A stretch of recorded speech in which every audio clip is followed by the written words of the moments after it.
Hi friends, it's Liz Patton. Today I want to share with you something that I feel that God has laid on my heart and something that He is prompting me to share with you, hopefully as a source of encouragement.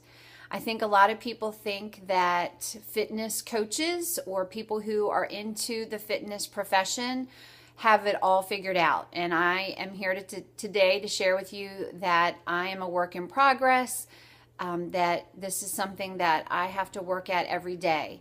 And I want to first start out by just sharing with you, I guess, a little bit about my journey to where I am today. In high school, because I was involved in sports and an active person, I didn't have to really struggle with my weight. I didn't have to really think about it. It just kind of balanced itself out. When I went to college, I wasn't on a team sport anymore, so I fell into late night snacking and just eating stuff that I previously, when living at home, I just didn't have access to. So girlfriend did it up right. I mean, I gained the freshman 30 instead of the freshman 15. I remember feeling miserable, just having no self-confidence. I can remember being around my naturally thin girlfriends in college, and they would complain about their weight. And I remember thinking, oh my word, if they think that they're big, just imagine what they must think about me. Someone, with a weight problem. And I had no self-confidence.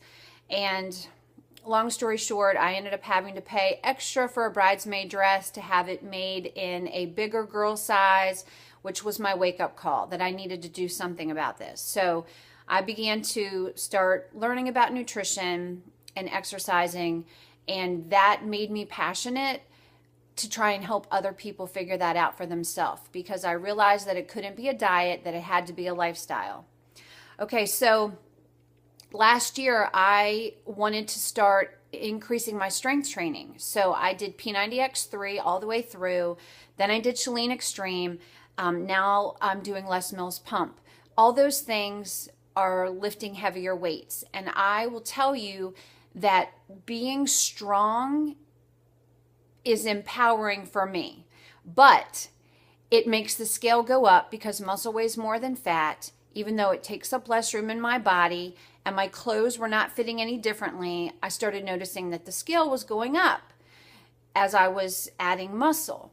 So I stopped getting on the scale. Okay, to me, it was not a healthy place because I would feel really strong from working out, and then I would get on the scale and it would be a different number than what I thought it should be, which was messing with my head.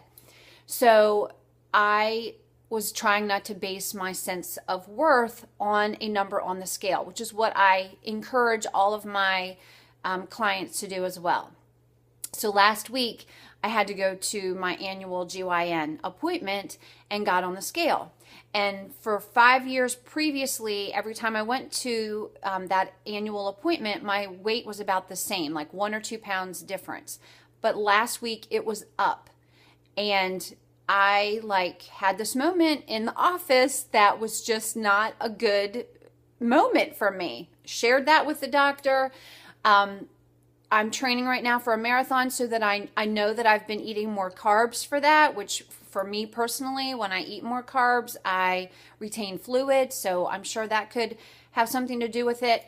But I am just feeling the need to share with you that it is so important that as women, we don't base our sense of worth on a number on the scale. Yes, I think it's a good wake-up call for us. If you're fueling your body with crap and junk, that's different.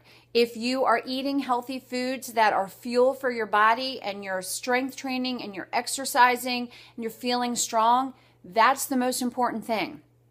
For me personally, that number is not how I want to judge myself. If I feel strong for my family and healthy as a role model for my boys, that's what I'm all about. And so I just want to come and share with you today that I struggle with it too, but I want to encourage you to use measurements, to use a before or after picture how much weight you're lifting, if you can increase how much weight or how far you can run or how long you can do an endurance event. Those are the things that you need to use as indicators of your health and wellness, not a silly number on the scale.